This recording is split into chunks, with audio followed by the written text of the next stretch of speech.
जय माता दी। गुप्त नवरात्रि की छठी महाविद्या माँ त्रिपुर भैरवी को माना जाता है। देवी भागवत के अनुसार 10 महाविद्याओं में से छठी शक्ति के रूप में माता त्रिपुर भैरवी को जाना जाता है।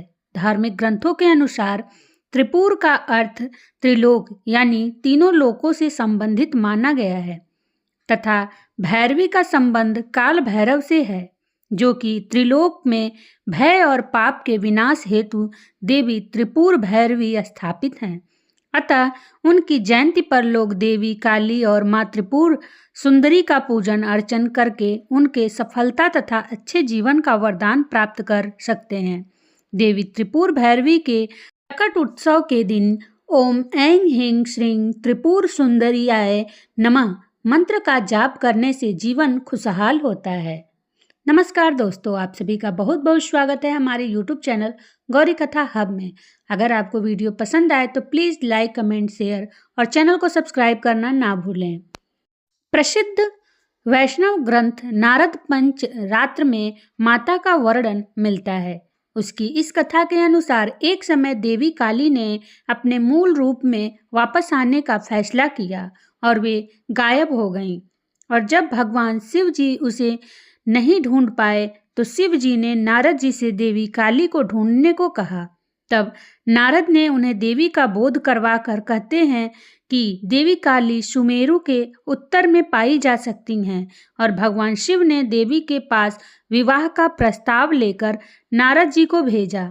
उनका प्रस्ताव सुनकर देवी क्रोधित हो गईं और क्रोध के समय ही उनके शरीर से एक पोडसी विग्रह प्रकट करती हैं तथा इस देवी के उग्र स्वरूप की कांति हजारों उगते सूर्य के समान है। अतः उनके छाया विग्रह से प्रकट हुई देवी को त्रिपुरा भैरवी नाम से जाना जाता है और इस तरह त्रिपुर भैरवी का प्राकट्य हुआ। गुप्त नवरात्रि के छठवें दिन माँ कात्यायनी की भी पूजा की जाती है। माँ दुर्गा की छठवीं शक्ति है माँ कात्यायनी। नवरात्रि में छठे दिन माँ कात्यायनी की पूजा की जाती है। इनकी उपासना और आराधना से भक्तों को बड़ी आसानी से अर्थ, धर्म, काम और मोक्ष चारों फलों की प्राप्ति होती है। उसके रोग, शोक, संताप और भय नष्ट हो जाते हैं। जन्मों के समस्त पाप भी नष्ट हो जाते हैं। इस देवी को नवरात्रि में छठे दिन पूजा जाता है। कात्य गोत्र में विश्व प्रसिद्ध महर्षि कात्यायन ने भगवती पराम्बा की उपासना की, कठिन तपस्या की। उनकी इच्छा थी कि उन्हें पुत्री प्राप्त हो। माँ भगवती ने उनके घर पुत्री के रूप में जन्म लिया, इसलिए यह देवी कात्यायनी कहलाई। इनका गुण शोध कार्य है, इसलिए इस वैज्ञानिक युग में कात्यायनी का महत्व सर्वाधिक हो जाता है। इनकी कृपा से ही सारे कार्य पूरे हो जाते हैं। ये बैद्यनाथ नामक स्थान पर प्रकट होकर पूजी गईं। माँ कात्यायनी अमोघ फलदायिनी हैं। भगवान कृष्ण को पति के रूप में पाने के लिए ब्रज की गोपियों ने इन्हीं की पूजा की थी।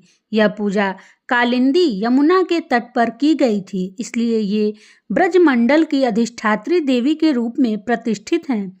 इनका स्वरूप अत्यंत भव्य और दिव्य है। ये स्वर्ण के समान चमकीली हैं और भास्वर हैं। इनकी 4 भुजाएं हैं। दाईं तरफ का ऊपर वाला हाथ अभय मुद्रा में है तथा नीचे वाला हाथ वर मुद्रा में। माँ के बाईं तरफ के ऊपर वाले हाथ में तलवार है व नीचे वाले हाथ में कमल का फूल सुशोभित है। इनका वाहन भी सिंह है।